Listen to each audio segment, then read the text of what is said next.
ইতিহাস শোনাই, হিস্টোরি শোনেন। অন্ধকার রাত, অমাবস্যার রাত, কেউ কাউকে দেখতে পেছে না।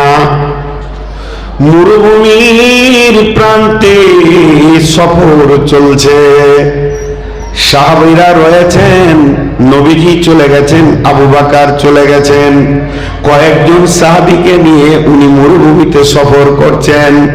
এমন সময় গভীর রাত্রিতে কিছুই শোনা যায় না, শুধু উট, খচ্চর আর গাধার পায়ের খুঁড়ের আওয়াজ ছাড়া কিছুই আওয়াজ শোনা যায় না।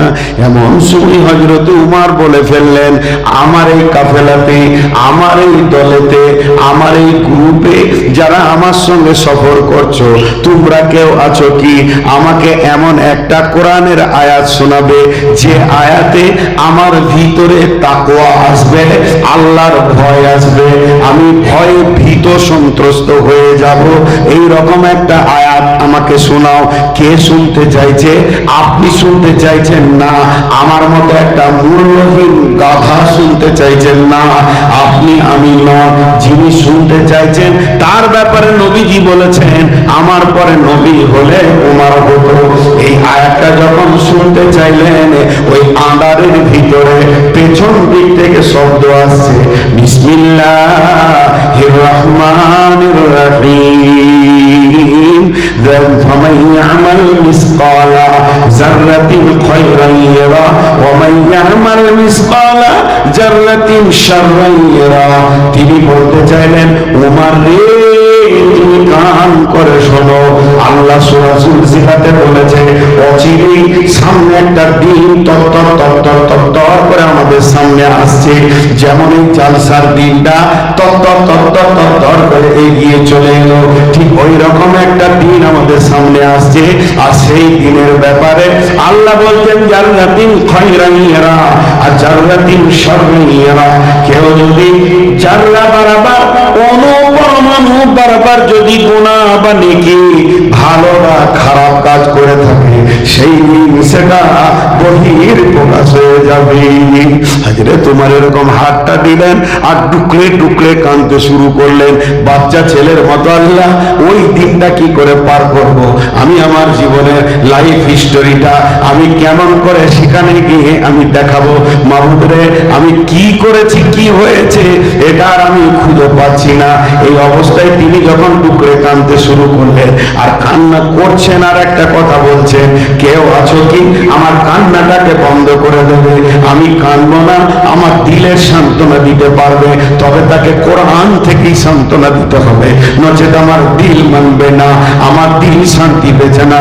কেউ আছো তোমরা আমাকে একটু কান্নাটা বন্ধ করে দাও? একই কণ্ঠে পেছন দিক থেকে শব্দ আসছে, বিসমিল্লাহির রহমানির রহিম, লা তাকনাতু মির রাহমাতিল্লাহ। উমর রে,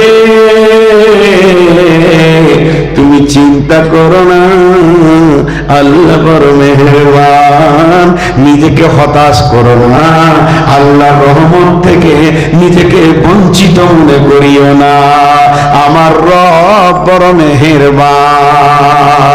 হযরত উমর বলে ফেললেন, কে গো আয়াত দুটা শোনালে কে? তো এই দলে কি আব্দুল্লাহ ইবনে মাসউদ আছে নাকি? হযরত আব্দুল্লাহ ইবনে মাসউদ কাঁদা কাঁদা কণ্ঠে বলছেন, আমিরুল মুমিনিন, আমি হতভাগা আব্দুল্লাহ ইবনে মাসউদ আয়াত দুটো পড়েছি। যেহেতু আল্লাহর নবী আব্দুল্লাহ ইবনে মাসউদের ব্যাপারে বলেছিলেন ইনি হলেন কোরআনের মুফাসসির, আব্দুল্লাহ ইবনে আব্বাস রাদিয়াল্লাহু তাআলা আনহু ইনি হলেন কোরআনের মুফাসসির। বিশ্বনবী যটা সাহাবীকে কোরআনের মুফাসসির বলে গেছিলেন, তার মধ্যে একটা হচ্ছে আব্দুল্লাহ ইবনে মাসউদ রাদিয়াল্লাহু তাআলা আনহু। জি ভাই, একটা জিনিস ভাবতে হবে, খালি জবান দিয়ে কথা বললে হবে না। আপনার মন গেল আমার বিরুদ্ধে মন্তব্য করছেন, আমি আপনার বিরুদ্ধে মন্তব্য করছি, আসল খবরটা জানি না। লাগবে একদিন হিসাব।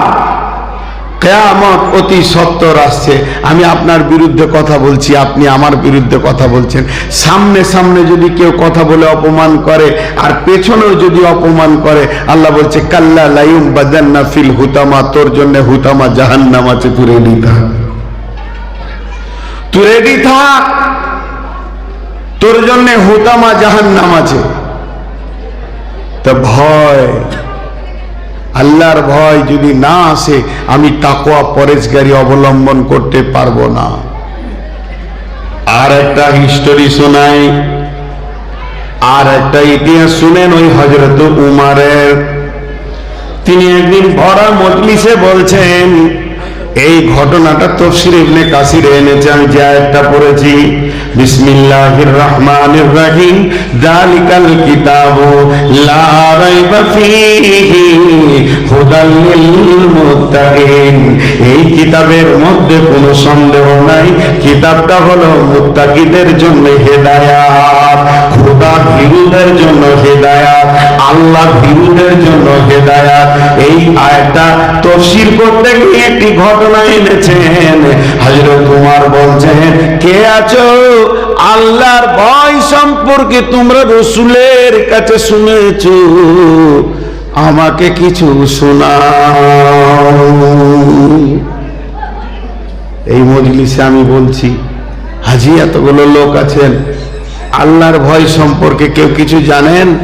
তা আমাকে একটু বলেন, আল্লাহর ভয় কাকে বলে? তাহলে কি হযরত উমর জানতেন না? বেশক জানতেন। শুনতে চাইছেন কেন?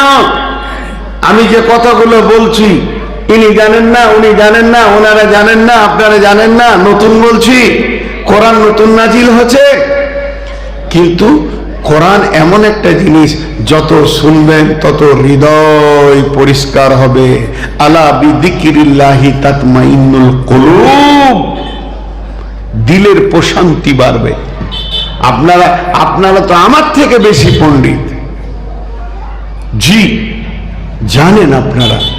ঠিক হযরত উমর রেনুয়েল করতে চাইছে, দিলটাকে প্রশান্তি নিতে চাইছে, যে বলছে, হ্যাঁ গো, তোমাদের ভিতরে কেউ আছো কি যে রাসূলের কাছ থেকে আল্লাহর ভয় সম্পর্কে শুনেছো? তো আমাকে একটু শোনাও। সাহাবীটার নাম উবাই ইবনে কাব রাদিয়াল্লাহু তাআলা আনহু। তাফসীর ইবনে কাসিরে দিয়েছেন, উবাই ইবনে কাব রাদিয়াল্লাহু তাআলা আনহু হযরত উমরকে বলছেন, উমর রে, আমি রাসূলের কাছ থেকে আল্লাহর ভয় সম্পর্কে শুনেছি, জেনেছি, আমি ওইটা আপনাকে জানাতে পারবো। হযরত উমর বললেন, ও উবাই ইবনে কাব, তুমি আগে এসো, আমার কাছে এসো এবং আমাকে বলো। উবাই ইবনে কাবকে যখন কাছে ডাকা হলো, উবাই ইবনে কাব কাছে আসলেন। এবার হযরত উমর বলছেন, তুমি বলো। উবাই ইবনে কাব বলছেন, আমিরুল মুমিনিন, খলিফাতুল মুসলিমিন, আমি একটা প্রশ্ন করব আপনাকে, একটা জিনিস জানতে চাইবো, আপনি আমাকে উত্তরটা দেবেন হ্যাঁ আর না এর উপরই। বলো বলো। আমিরুল মুমিনিন জীবনে আল পথে হেঁটেছেন। আল বুঝেন? আল দুই জমির মাঝে থাকে, ওটা কি বলেন? হ্যাঁ, গোটা দুনিয়াই বলে আল, বাংলাদেশ ওয়ালারাও বলে আল। তা আলে হেঁটেছেন, সংকীর্ণ আল।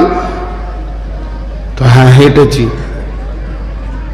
তো শুধু হাঁটা নয়, ডান দিককার জমিওয়ালা কাঁটা দিয়ে বেড়া দিয়েছে, ওর ফসলকে রক্ষা করেছে, সংরক্ষণ করেছে।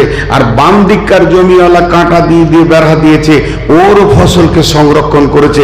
দুই দিকে কাঁটা আর মধ্যখানে চিকন মিহি সরু হালকা আল। হেঁটেছেন? হায়রে তোমার বলছে, হ্যাঁ হেঁটেছি।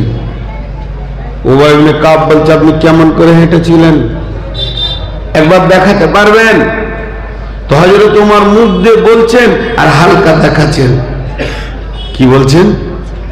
রে উবাই ইবনে কাব, আমি সাবধানতায় পা রেখেছিলাম, আমি চাদরগুলোকে গুটিয়ে নিয়েছিলাম, আমি জামাগুলোকে গুটিয়ে নিয়েছিলাম এবং এত সাবধানতা অবলম্বন করেছিলাম, আমার ডান দিকে ঝুঁকি ছিল না, আমার বাম দিকেও ঝুঁকি ছিল না।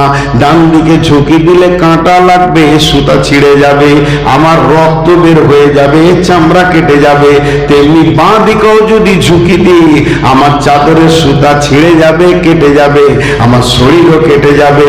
এই ভয়ে আমি ওই আলপটটা এমন ভাবে সাবধানতা অবলম্বন করেছিলাম, আলের এই প্রান্ত থেকে ওই প্রান্তে গেছিলাম।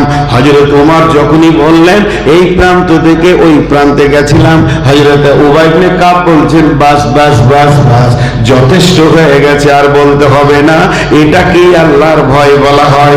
বিশ্বনবী যেটা বলতে চেয়েছেন, এই পৃথিবীটা টোটাল বিশ্বনবী যেটা বলতে চেয়েছেন, তার কারণ হচ্ছে এই পৃথিবীটা কাঁটা যুক্ত জায়গা। শয়তান কাঁটা ছড়িয়ে দিয়েছে, কাঁটা ছাড়া একটাও রাস্তা নাই। একদিকে পেশা, একদিকে রান্ডি, একদিকে মদ, একদিকে সুদ, একদিকে জুয়া, একদিকে তাস, একদিকে লুডু, আর একদিকে দাবা। আর ফেসবুক থেকে নিয়ে ইউটিউব থেকে নিয়ে গোটা দেশটা যেন কাঁটাতে ছড়াছড়ি হয়ে গেছে।